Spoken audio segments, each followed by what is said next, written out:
আমার বাবা ২ সপ্তাহ আগে মারা গিয়েছেন। তার জন্য এখন কি আমল করতে পারি?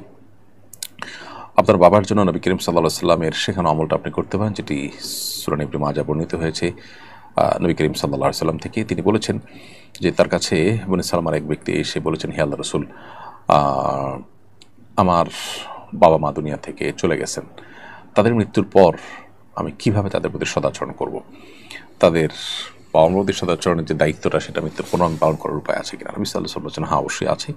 প্রথমত তুমি তাদের হয়ে আল্লাহর কাছে ক্ষমা ইস্তেগফার করবে, তাদের গুনাহ মাফ চাইবে, তাদেরকে আল্লাহর কাছে তারা যেন ক্ষমাপ্রাপ্ত হন সেজন্য আল্লাহর কাছে দোয়া করতে থাকবে, এক। দ্বিতীয়ত, তারা যদি কোনো অঙ্গীকার প্রতিশ্রুতি দিয়ে যান দুনিয়াতে কারোর সাথে, সেটাকে রক্ষা করার চেষ্টা করবে, তিন।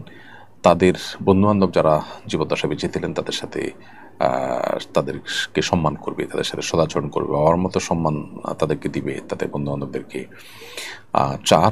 তাদের যে রক্ত সম্পর্কীয় বন্ধনগুলো আছে সে বন্ধনগুলোকে যথাসম্ভব সংযুক্ত রাখার চেষ্টা করবে।